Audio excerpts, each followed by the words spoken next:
नमस्कार, जय हिंद दोस्तों। मेरा नाम प्रतिमा कुमारी है। आप लोग जानते ही हैं, हम हिंदी पढ़ाते हैं तो हम हिंदी का टीचर हैं। जो आज हम आपके लिए चैप्टर लाए हैं 20 के दांत, जो जिनके लेखक हैं नलिन बिलोचन शर्मा, और इनके बारे में जानेंगे और इस कहानी के माध्यम से समझेंगे कि लेखक इस कहानी में क्या कहना चाहते हैं, और इनके जन्म और इनका जन्म स्थान, इसके पिता और माता के बारे में जानेंगे, जो कि एग्जाम की दृष्टि से बहुत ही इम्पोर्टेंट है। चलिए शुरू करते हैं।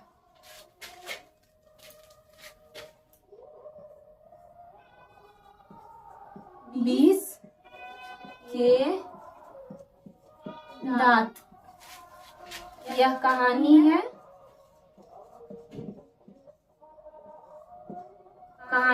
इनके लेखक है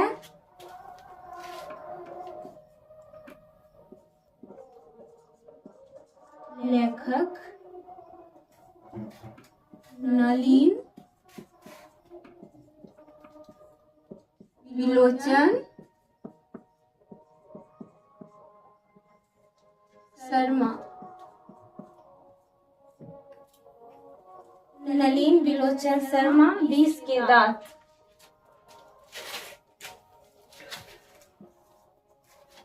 तो लेखक के बारे में जानेंगे। लेखक के बारे में एग्जाम की दृष्टि से तो इम्पोर्टेंट है ही, और पूछ भी देता है। तो पहले लेखक के बारे में जानेंगे।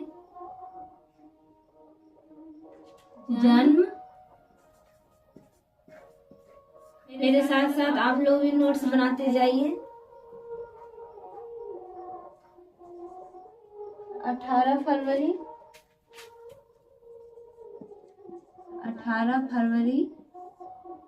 1916।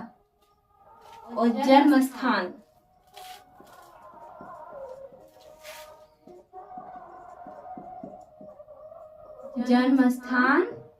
पटना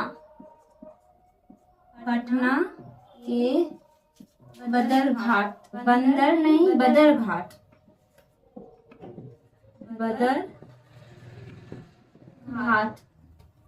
पटना तो आप लोग जानते ही हैं, बिहार में है। तो बिहारी थे ये नलिन बिलोचन शर्मा। पटना की बंदरघाट में इनका जन्म हुआ है। और इनकी भाषा भी पूछ लेता है,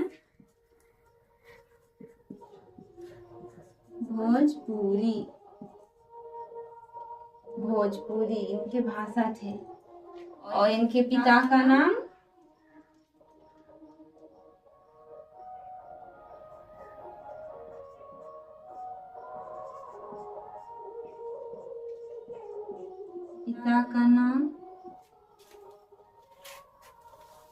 महामहोदय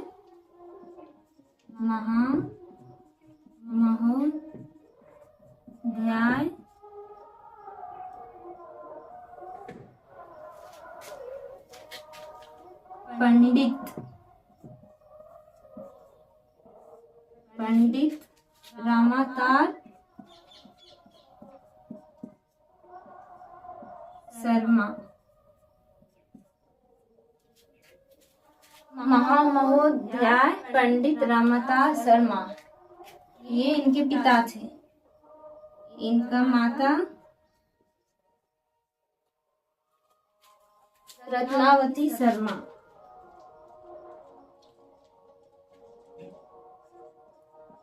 रत्नावती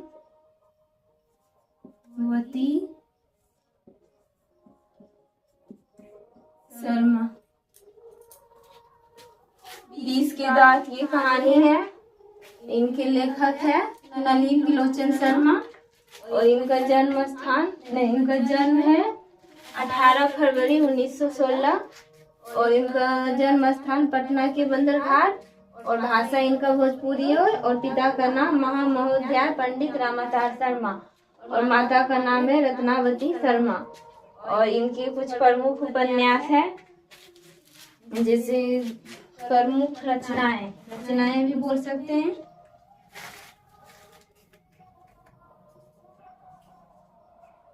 प्रमुख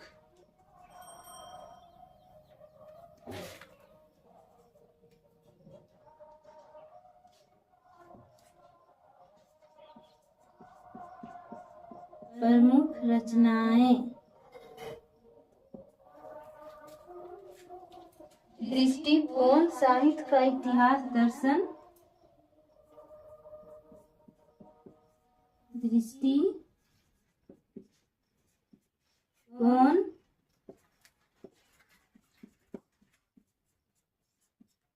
साहित्य का इतिहास दर्शन। इतिहास दर्शन।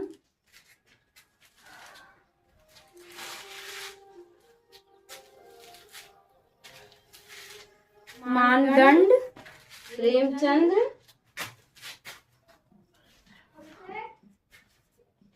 दंड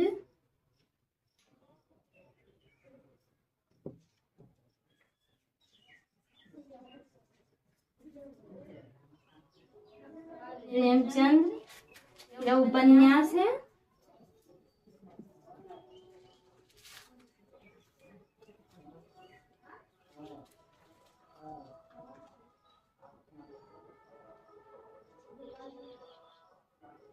उपन्यास।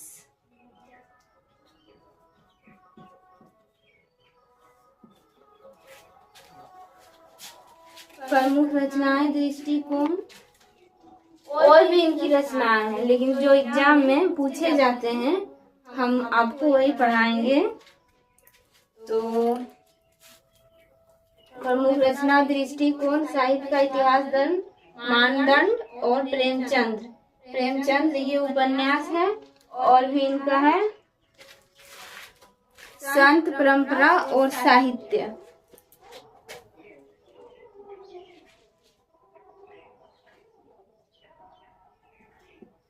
संत परंपरा और साहित्य।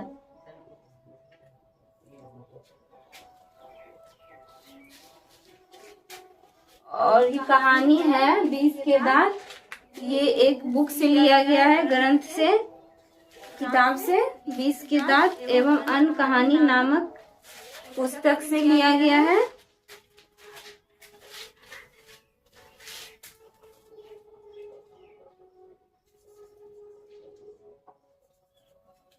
यह कहानी 20 के दांत, 20 के दांत तथा अन्य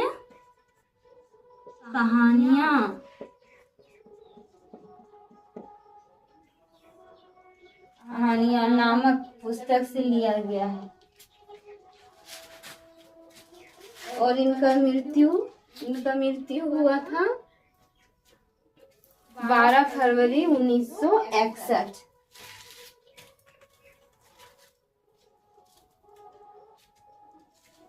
यहाँ मृत्यु लिख देते हैं।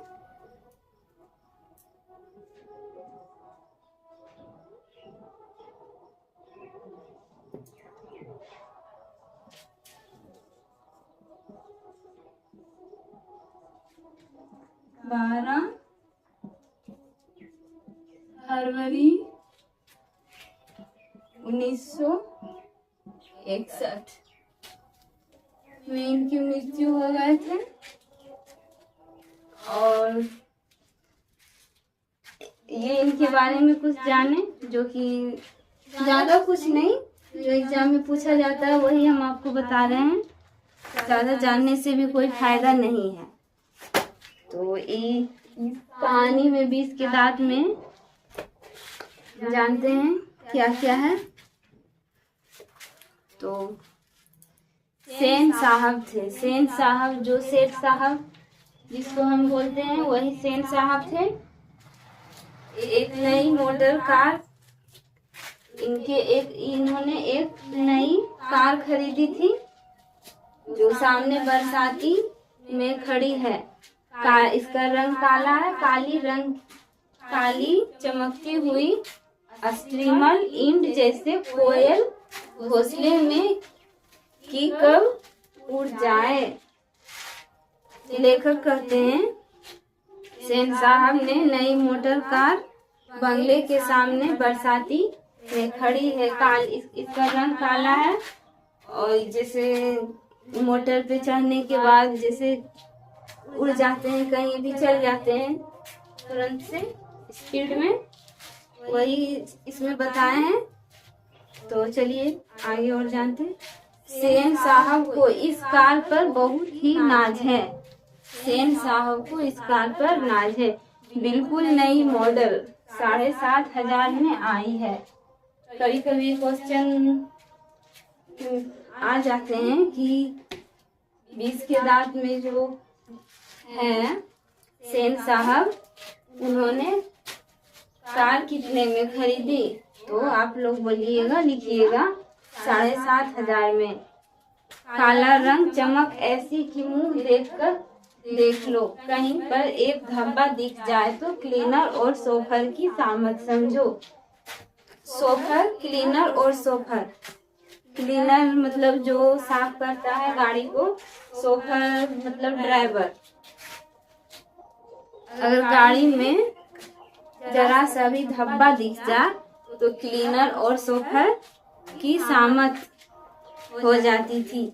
मेम साहब की सख्त ताकीद है कि खोखी गाड़ी के पास भटकने न पाए। मतलब इनका जो पत्नी है सेन साहब का मेम साहब, इनका आदेश है, मतलब ताकीद, चेतावनी। ताकीद मतलब चेतावनी है कि खोखी बंगला में लड़का लड़की को खोखी कहा जाता है। तो खोखी गाड़ी के पास भटकने न पाए। लड़कियां तो 5 बड़ी सुशील है, 5 ठहरी और सोभी लड़कियां तहजीब और तमीज की जीती जाती मूरत है। सेन साहब की 5 लड़की है। मिस्टर और मिसेज सेन ने उन्हें क्या करना चाहिए? मिस्टर और मिसेज सेन ने उन्हें क्या करना चाहिए यह सिखाया हो या नहीं, क्या नहीं करना चाहिए, इसकी उन्हें ऐसी तालीम दी। तालीम मतलब शिक्षा दी, बस लड़कियां क्या है? कठपुतलियां हैं। इसमें लेखक कहते हैं लड़कियां क्या है? वो तो कठपुतलियां हैं। और उनके माता पिता को इस बात पर गर्व है। उनको माता पिता, उनके जो सेन साहब और उनकी पत्नी को इस बात का गर्व है कि वो अपनी बेटी को ऐसी तालीम दी है, शिक्षा। कभी वे चीजें कभी किसी भी चीजें को तोड़ती फोड़ती नहीं है।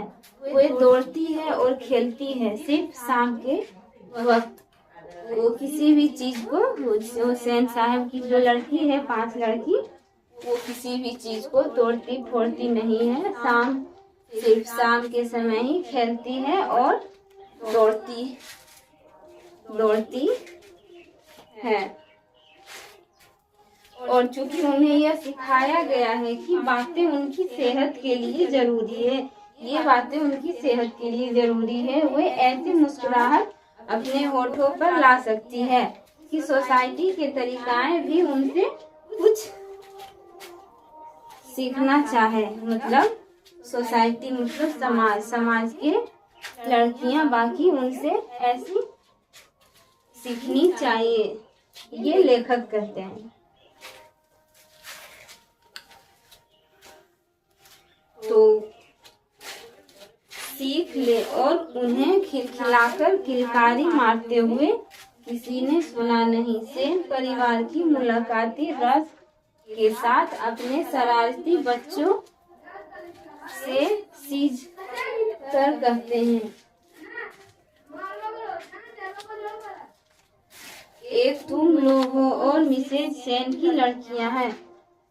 मतलब पड़ोसी लोग कहते हैं कि अपने बच्ची को कि एक तुम लोग हो और एक मिसेज सेन की लड़कियां हैं। अभी फूल का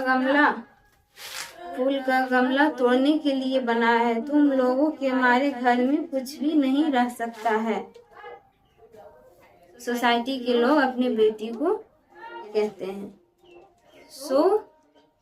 जहाँ तक सेन परिवार की लड़कियां का सवाल है, उनसे मोटर की चमक दमक को कोई खास खतरा नहीं है।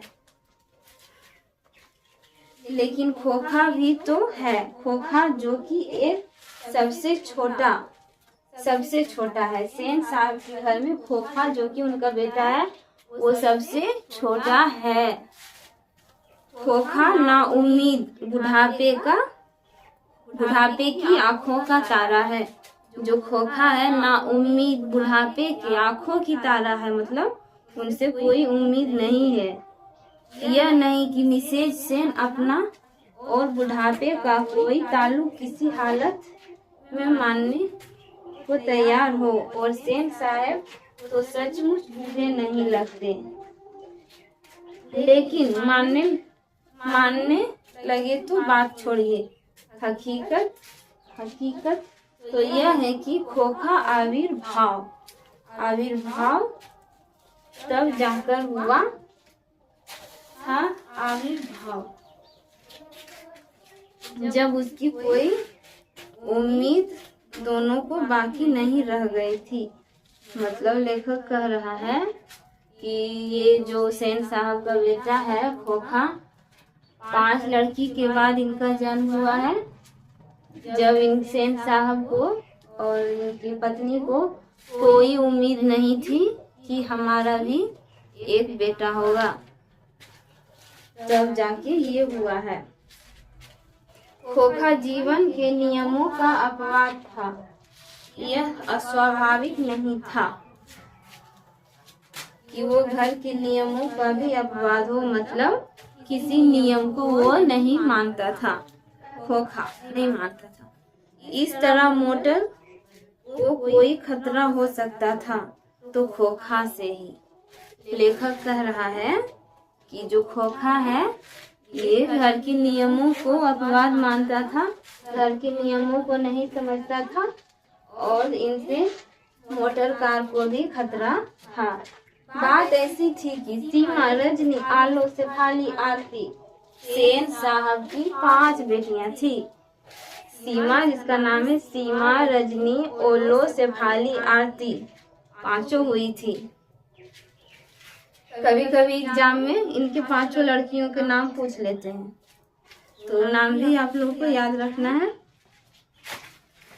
उनके लिए घर के अलग नियम थे।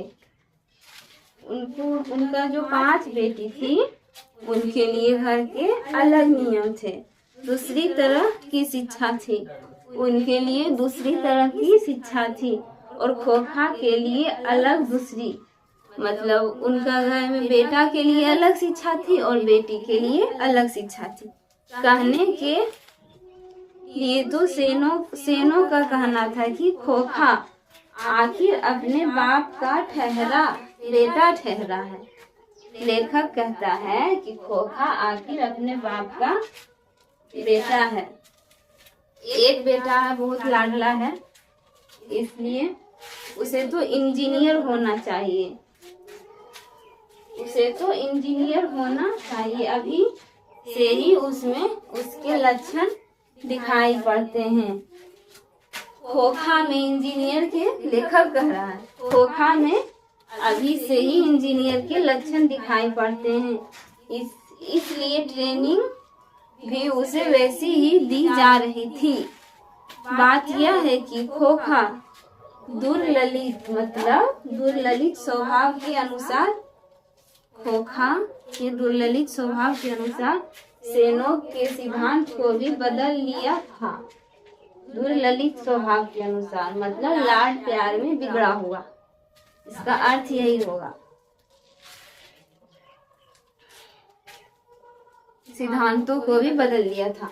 अक्सर ऐसा होता है कि सेन परिवार के दोस्त आते हैं।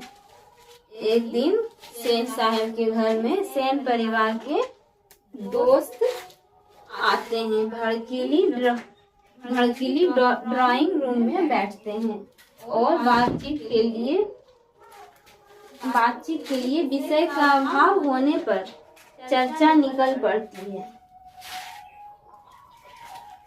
कि किसका लड़का क्या करेगा।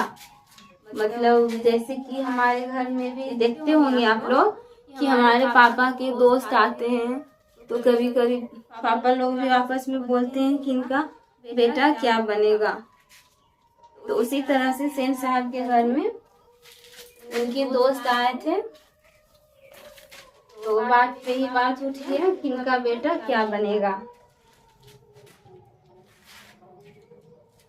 तब सेन साहब बड़ी मोलकता और दूरदर्शी के साथ फरमाते हैं कि वह तो अपने लड़के को अपने ढंग से ट्रेंड करेंगे। क्या करेंगे?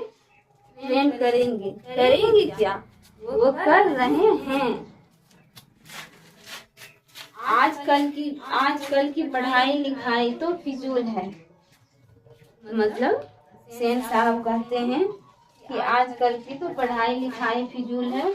वह तो उसे अपनी तरह से बिजनेसमैन इंजीनियर बनाना चाहते हैं।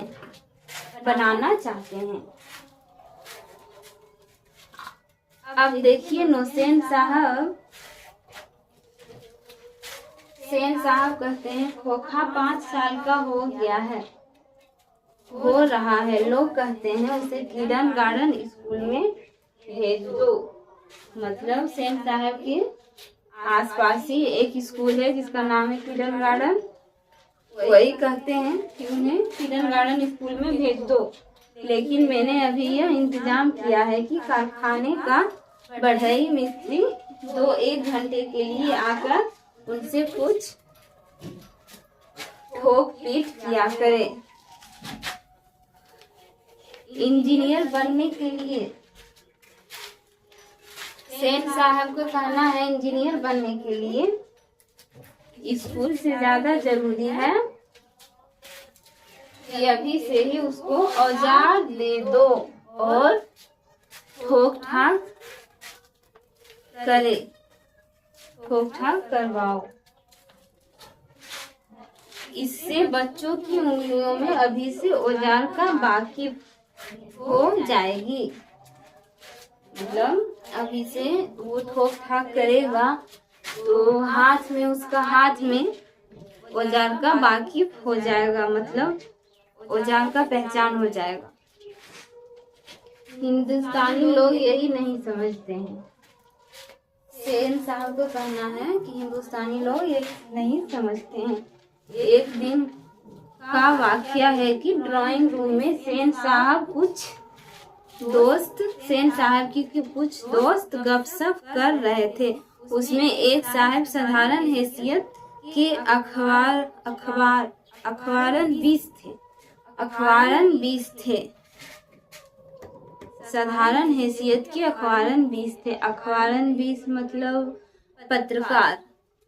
और सेनों के दूर के रिश्तेदार भी होते थे। साथ में उनका लड़का भी था। मतलब रिश्तेदार के लड़के भी थे, जो था कि खोखा से छोटा था, पर बड़ा समझदार और होनहार मालूम पड़ता था। जो सेन साहब के रिश्तेदार थे उनके साथ बच्चे भी आए थे, जो कि सेन साहब के बेटा यानी खोखा से छोटा और समझदार मालूम पड़ रहा था। तो चलिए आगे जानते हैं इसमें क्या लिखा हुआ है। किसी ने उसकी कोई हरकत देखकर उसकी तारीफ की और उन साहब से पूछा कि बच्चा स्कूल तो जाता ही होगा। इससे पहले कि पत्रकार महोदय कुछ जवाब देते सेन साहब ने शुरू कर दिया। मतलब उनके घर में जो आए थे पत्रकार रिश्तेदार, उनका बच्चे के बारे में पूछ रहा था। उनसे पहले ही सेन साहब ने कहना शुरू कर दिया। मतलब पूछा रिश्तेदार से और कहना शुरू कर दिए सेन साहब, मैं तो खोखा को इंजीनियर बनाने जा रहा हूँ। कौन बोला? सेन साहब बोल रहे हैं कि मैं तो खोखा को इंजीनियर बनाने जा रहा हूँ। पूछा उनसे, रिश्तेदारों से, लेकिन बताए सेन साहब। इतना उनको अपना बेटा पे घमंड था।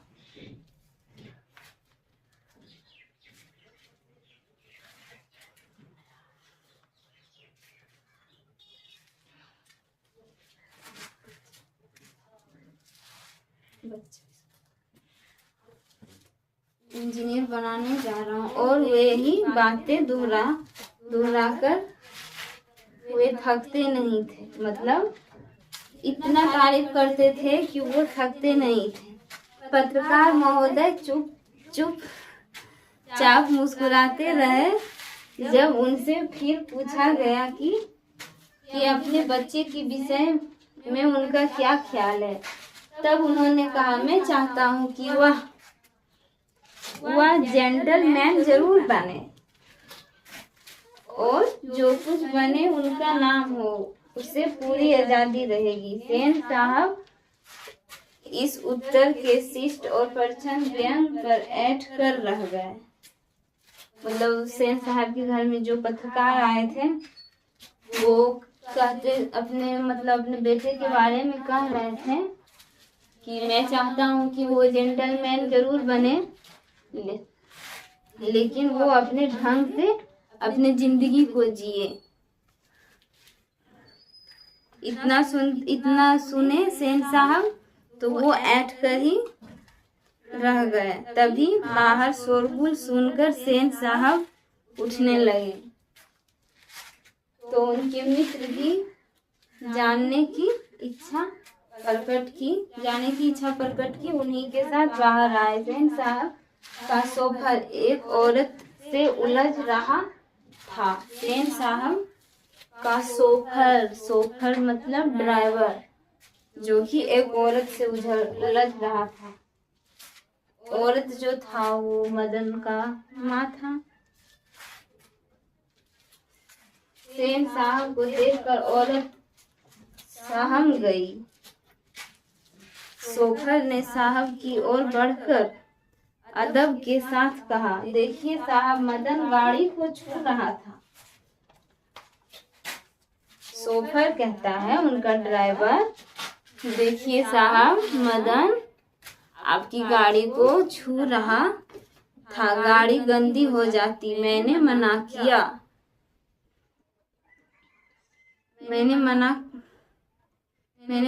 किया तो कहने लगा, जा। मैंने उसे पकड़कर अलग कर दिया। मतलब मना किया तो मदन बोल रहा था जा, फिर ड्राइवर जो था उसे पकड़कर अलग कर दिया। इस पर मुझको मारने दौड़ा। अब उसकी माँ भी आकर खामखा मुझसे उलझ रही है। मदन की माँ कुछ कहना चाहती थी, लेकिन सेठ साहब के सटे होठ देखकर चुप रह गए। मदन की माँ जो थी वो कुछ कहना चाह रही थी, लेकिन सेन साहब को देखकर वो सहम गई, मतलब चुप रह गई।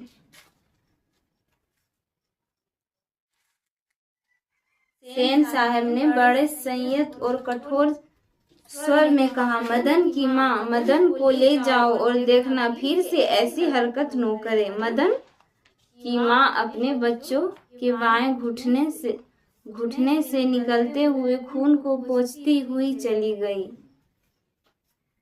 ड्राइवर ने शायद ढकेल दिया था, फिर वह गिर पड़ा था। जो सोहर था ड्राइवर, वो मदन जो था वो भी बच्चा था, वो गाड़ी को छूना चाहता था। वो गरीब था कि कैसा लगता है, छू के देखते हैं।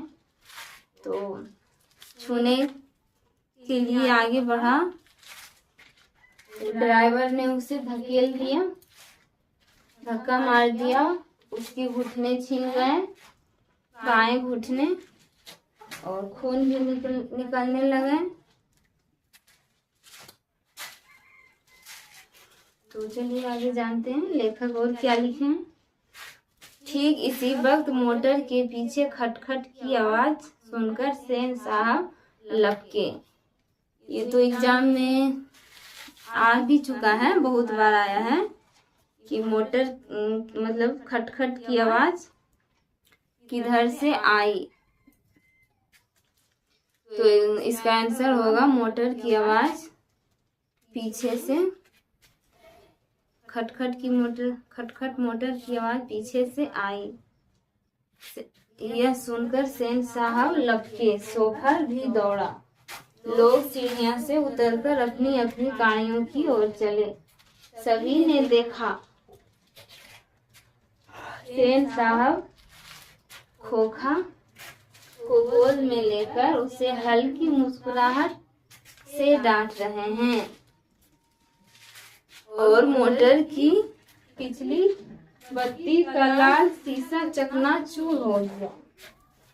मतलब सभी ने देखा कि उनका जो है बेटा खोखा मोटर की, सेन साहब की नई मोटर की पिछली लाल बत्ती का शीशा चकनाचूर हो गया है और उन्हें गोद में बैठा के वो डांट रहे हैं, वो भी हल्की मुस्कुराहट के साथ। अपना बच्चा किया तो अच्छा लगा, और दूसरे का बच्चा किया तो उसे धक्का मार दिया और खून भी बहने लगा और मोटर की पिछली बत्ती का शीशा चकनाचूर हो गया। सेन साहब के मित्रों को संबोधित करते हुए कहा, सेन साहब ने मित्रों को संबोधित करते हुए कहा, देखा आप लोगों ने। सेन साहब जो था अपने मित्रों से कहा कि देखा आप लोगों ने, बड़ा शरारती हो गया है कासू का, बेटा का नाम कासू था। तो कह रहा कासू बड़ा शरारती हो गया है, मोटर के पीछे हरदम खड़ा रहता है, उसके कल पुर्जे और इसको अभी भी इसके कल पुर्जों में इसको अभी से ही इतनी दिलचस्पी है कि क्या बताऊं। मतलब उल्टा उसका तारीफ करने लगा।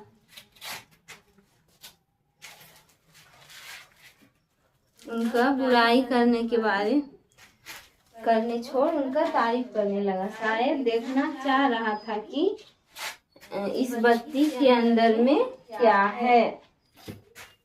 हुसैन साहब कह रहे हैं अपने दोस्तों से कि शायद मेरा बेटा देखना चाह रहा है कि इस बत्ती के अंदर क्या है। मतलब उसको इंजीनियरिंग में अभी से ही दिलचस्पी है।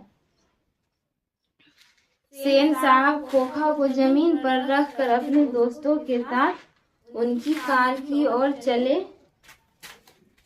उन्होंने मित्र के भाव भंजना देखी। देखते ही सब समझ पाते इसमें शक ही था। मिस्टर सिंह अपनी कार के पास पहुंचे और सेन साहब को नमस्कार कर दरवाजा खोलने के लिए आगे बढ़ा, फिर रुक गए।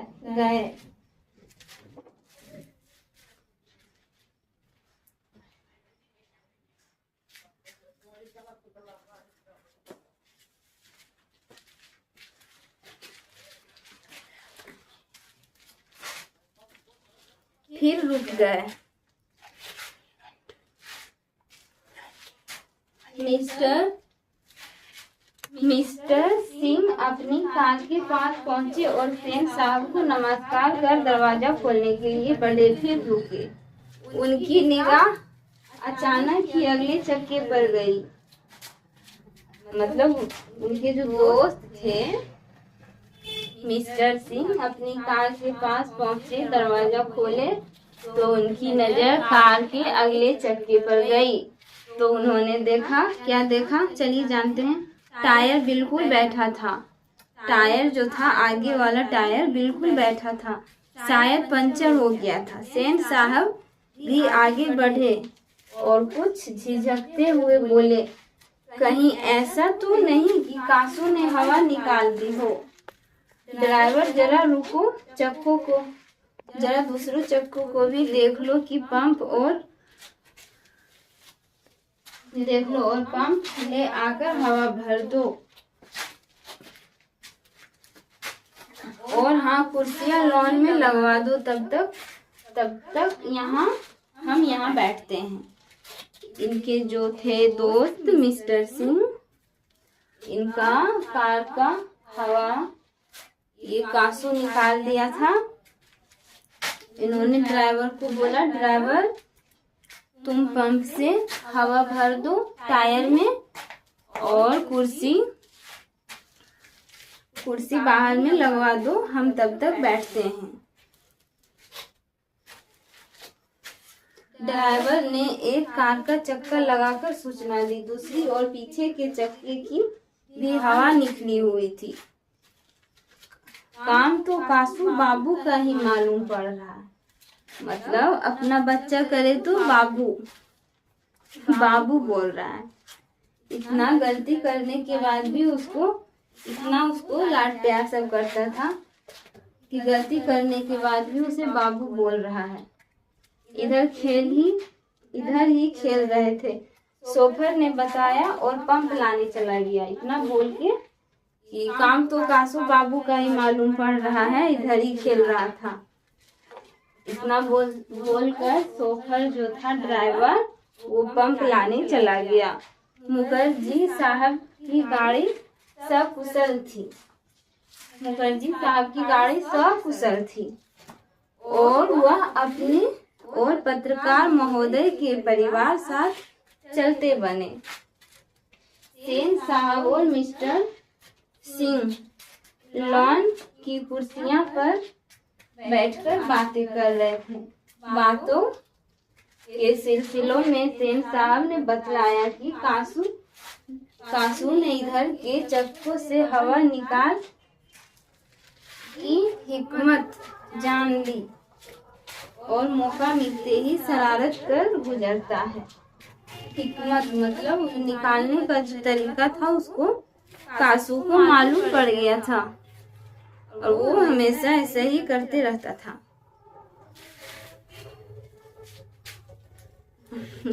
उनका ख्याल था कि उसकी इन हरकतों को देखकर साफ मालूम होता है कि इंजीनियर में उसकी दिलचस्पी है।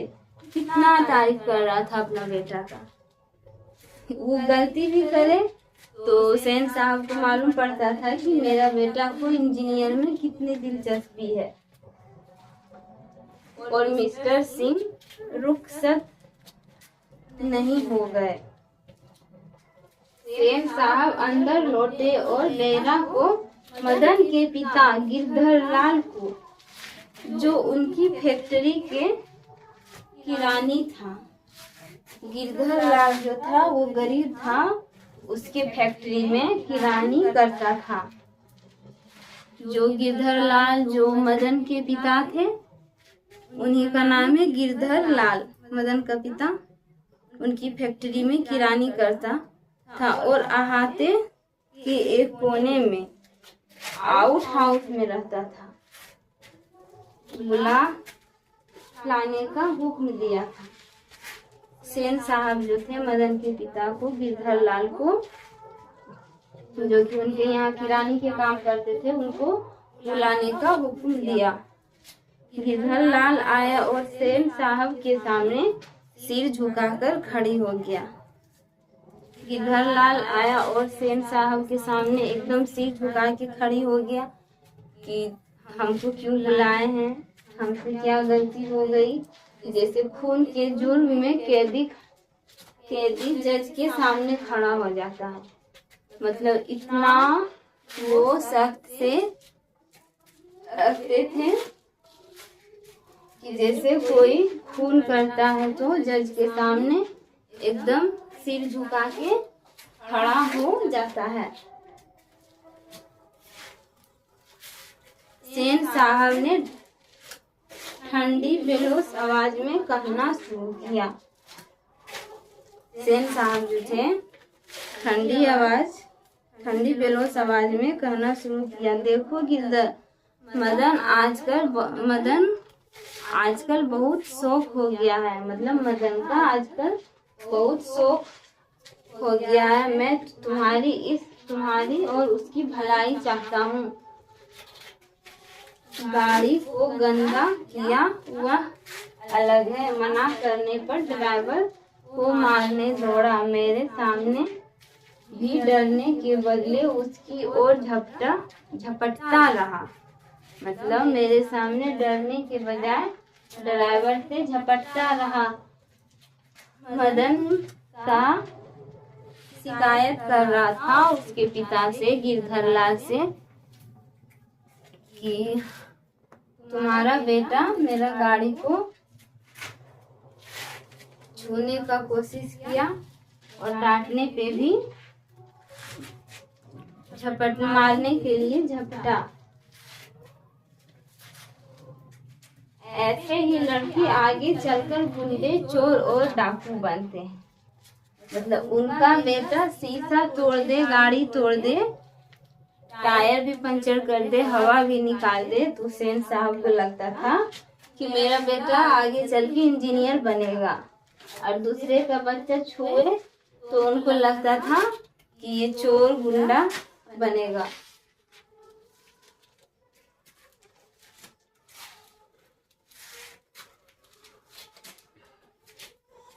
गिरधर लाल कभी कभी जी कह देता था। सेन साहब का भाषण जारी था।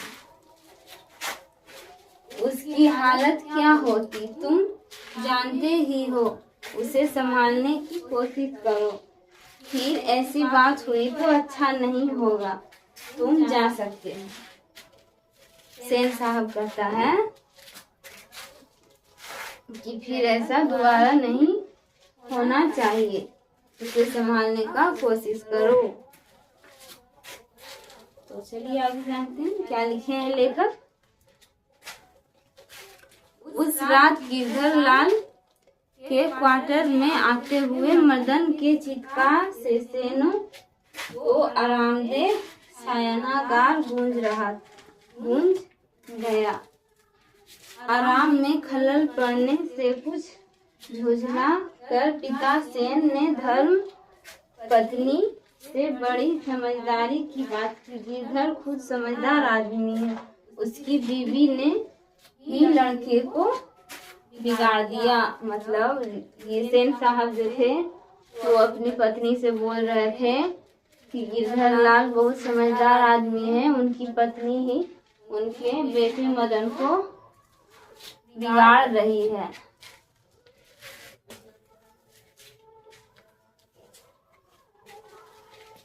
मदन की यही दवा है कि वह मेरी तबीयत हुई तो कम वक्त की खाल उधेड़ दूं। गिरधर ने ऐसी कड़ाई जारी रखी तो शायद ठीक हो जाए।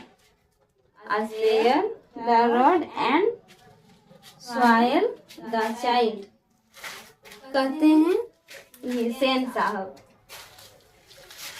माता सेन की नींद उचट गई। उसने मदन की ताकर चिल्लाहट से ज्यादा अपने पति की बकवक पर खींच आ रही थी। मतलब सेन साहब की जो पत्नी थी वो मदन से ज्यादा अपने पति सेन साहब पर गुस्सा आ रही थी, उनकी पत्नी को।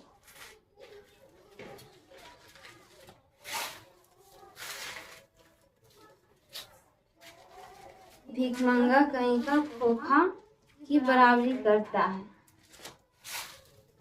फिरता है। मदन का आर्त रुदन रूठ गया था। खैरियत थी कि उसकी शिष्कियां सेनों के शयनागार तक नहीं पहुंच पाए। मदन ये कह रहा था सेन साहब कि मदन खोखा की बराबरी करता है, भिखमंगा कहीं का खोखा की बराबरी करता है। क्योंकि मदन जो था वो गरीब था, इसलिए उसे भिखमंगा बोलता है। लेकिन दूसरे दिन तो बिल्कुल बेढब मामला हो गया। शाम के वक्त खेलता कूदता खोखा बंगले के अहाते से बगल वाली गली में जा निकला। वहाँ धूल में मदन पड़ोसियों आवारागर्द छोकरों के साथ लट्टू नचा रहा था। ये मदन जो था ये तो गरीब था, तो इसके दोस्त भी गरीब थे, तो ये अपना दोस्त के साथ लट्टू नचा रहे थे, खेल रहे थे बगल की गली में। तो आगे चलिए क्या लिखा हुआ जानते हैं। खोखा ने देखा कि उसकी तबीयत मचल गई। खोखा देखा और उसकी भी मन मचल गई। हंस मतलब ये लिखता है, देखिए नलिन बिलोचन शर्मा इस कहानी में लिखते हैं, हंस कौवा की जमात में शामिल होने के लिए ललक गया, लेकिन आदत से लाचार उसने बड़े रोब के साथ मदन से कहा, हमको लट्टू दो, हमें भी खेलना है।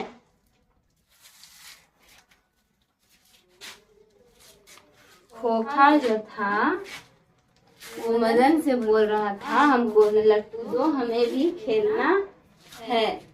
दूसरे लड़के को कोई खास उद्र नहीं थी। वे खोखा को अपनी जमात में लेने के फायदे को नजरअंदाज नहीं कर रहे थे, पर उन्हें अपमानित प्रताड़ित लीडर मदन को यह बात मंजूर हो सकती थी कि उसने छूटते ही जवाब दिया। मतलब जैसे ही खोखा मदन से बोला कि दो, हमें भी लट्टू खेलना है, तो मदन ने जवाब दिया, अबे जा यहाँ से, बड़ा आया लट्टू खेलने वाला। है भी लट्टू तेरे, जा अपने बाबा की मोटर पर बैठ। यह कौन जवाब दिया? मदन ने कि अरे जा भाग यहाँ से, बड़ा आया लट्टू खेलने वाला। है भी लट्टू तेरे, जा अपने बाबा की मोटर पर बैठ। कासू देश में आ गया। वह इसी उम्र में नौकरों पर, अपनी बहनों पर हाथ चला देता था।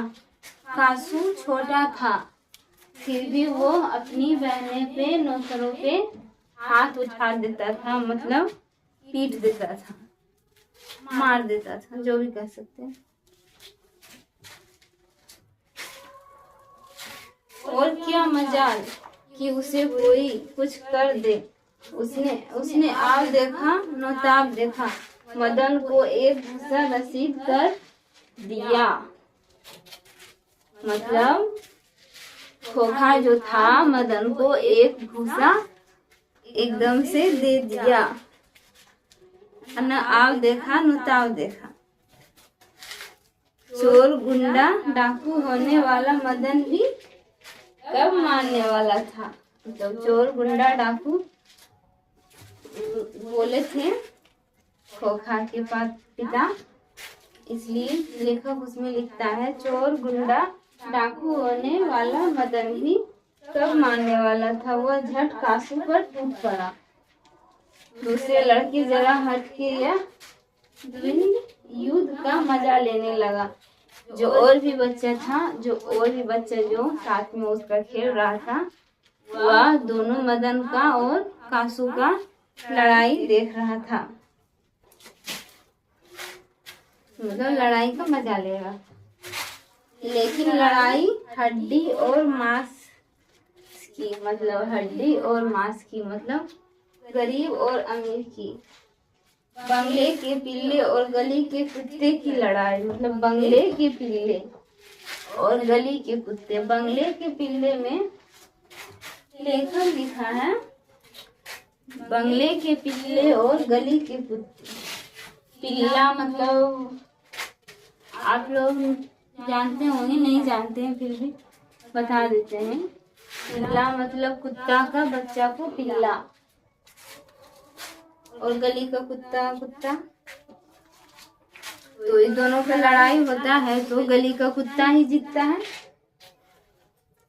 अहाते में यही लड़ाई हुई रहती तो कासू शेर हो जाता। अहाते मतलब उनके बंगले में यही लड़ाई होती रहती तो कासू जो था वो शेर हो जाता। वहां से तो 1 मिनट बाद ही वह रोता हुआ जान लेकर भाग निकला। मतलब कासू जो था वहां से जान लेकर अपना रोता हुआ भाग निकला।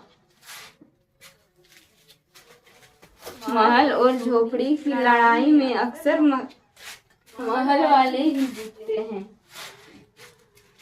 मतलब महल और झोपड़ी वाले की लड़ाई में अक्सर महल वाले ही जीतते हैं, क्योंकि उनके पास पैसा रहता है, सब कुछ रहता है। लेकिन जब झोपड़ी वाला सारे झोपड़ी वाले एक हो जाते हैं तो महल वाले की इतनी औकात नहीं होती है कि वो जीत जाए।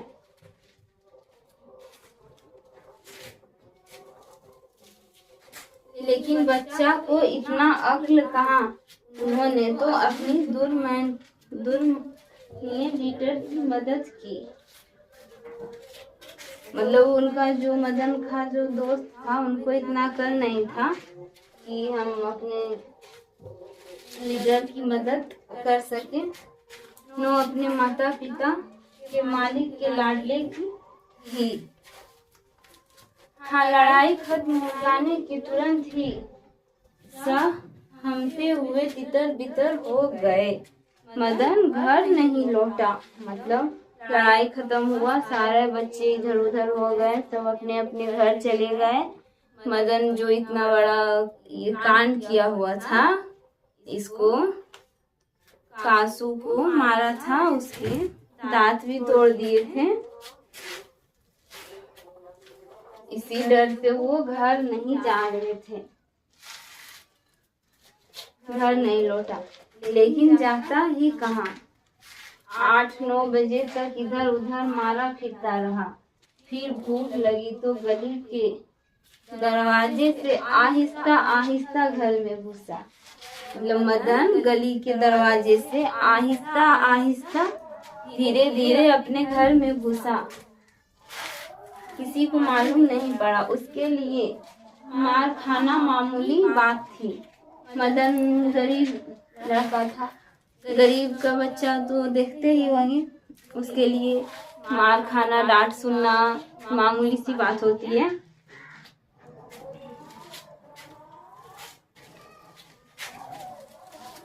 फिर भूख लगी तो गली के दरवाजे से आहिस्ता आहिस्ता घर में घुसा। उसके लिए मार खाना मामूली बात थी। डर था कि यही कि आज मार और दिनों से बुरी होगी। मतलब वो कासू को पीटा था, उसका सामने का दांत तोड़ दिया था, तो उसको यही बात का डर था कि और दिनों से ज्यादा आज मार पड़ेगी। लेकिन उपाय ही क्या, वह पहले रसोई घर में घुसा। वो भूख लगी हुई थी, वो पहले रसोई घर में घुसा। माँ नहीं थी, बगल में सोने वाले कमरे से बातचीत की आवाज आ रही थी। उसने इत्मीनान मतलब आराम से इत्मीनान के साथ भर पेट खाना खाया। फिर दरवाजे के पास जाकर बातचीत सुनने की कोशिश की। मदन जो था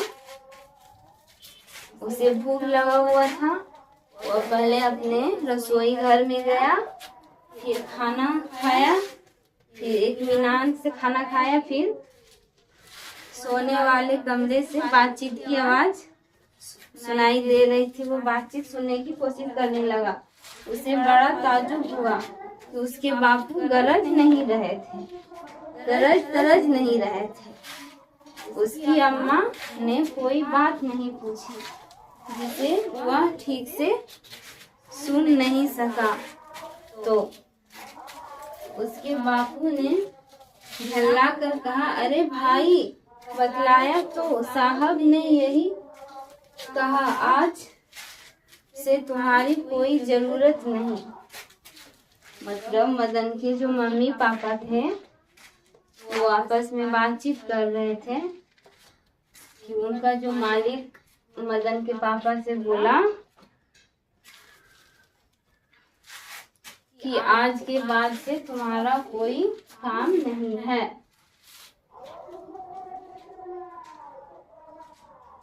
तुम्हारी कोई जरूरत नहीं, कल से मकान छोड़ देना, तनख्वाह वापस ऑफिस से ले लेना। मतलब ये कासू के जो पिता थे, ये मदन के पिता से बोले थे गिरधर से कि तुम्हारी अब कोई जरूरत नहीं है, तुम मकान छोड़ देना और तनख्वाह ऑफिस में आके ले लेना।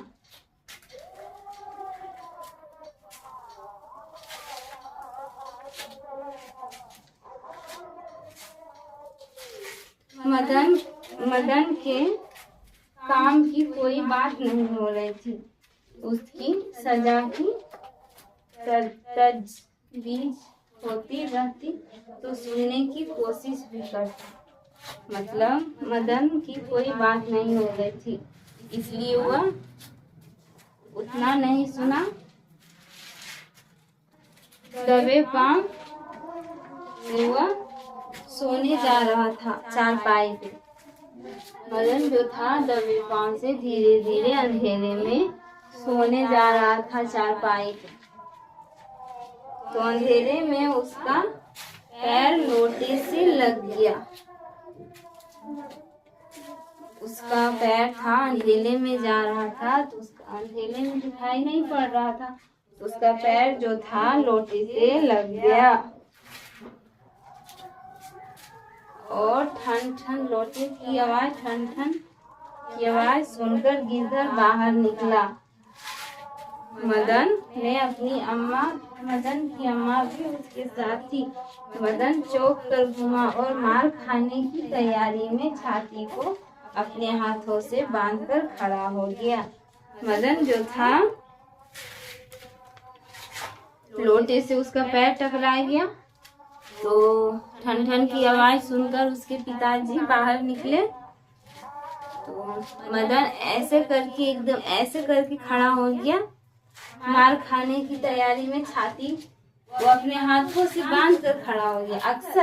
मदन अक्सर अपने पिता से पिटता था, बहुत पीटने पर भी रोता था, मगर बहादुरी के साथ। मदन हमेशा अपने पिता से पीटता था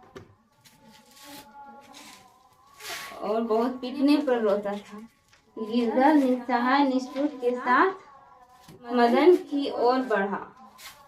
गिरधर जो था निस्सहाय निष्ठुर के साथ मदन की ओर बढ़ा। मदन ने अपने दांत भींच लिए, गिरधर के बिल्कुल पास आ गया था। मदन ने अपने दांत भींच लिए कि पापा आ रहे हैं, अब पापा हमको मारेंगे। वो इसलिए वो अचानक से वो ठिठक गया, मतलब पूरा डरा हुआ था। उसके चेहरे से नाराजगी की बादल हट गया। उसने लपटकर मदन को हाथों से उठा लिया। उसके पिताजी जो थे लपटकर मदन को अपने हाथों से गोद में उठा लिया।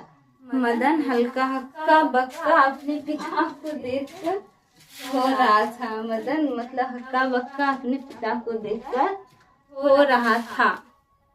उसे याद नहीं कि उसके पिता ने उसे इस तरह प्यार कब किया था। उसको ये भी याद नहीं था कि उसको गोद में उठाकर उसके पिता ने इस तरह से प्यार कब किए थे। अगर कभी किया भी था तो गिरधर उसकी बेपरवाही, उल्लास और गर्व के साथ बोल उठा, जो किसी के लिए नौकरी से निकाले जाने पर मुमकिन हो सकता था। गर्व के साथ बोल उठा, जो किसी के लिए नौकरी से निकाले जाने पर ही मुमकिन हो सकता है। शाबाश बेटा, एक तेरा बाप है। गिरधर बोल रहा था, देखिए क्या बोला, सुनिए कि शाबाश बेटा, एक तेरा बाप है और तूने तो बेखौफा के 2 दांत तोड़ डाले। हा हा हा। कहानी यहीं खत्म होता है फ्रेंड्स। ये इतना ही कहानी था। मदन के जो पिता थे उसको गोद में उठा लिए, बोल रहे थे जो काम इतने दिनों से तेरा पिता नहीं किए वो काम तुम कर लिया है, इसलिए वो हा हा करके हंस रहे थे। उम्मीद है कि आपको कहानी समझ में आ गई होगी और लेखक के बारे में भी आप लोग नोट्स बना लिए होंगे। तो नमस्कार।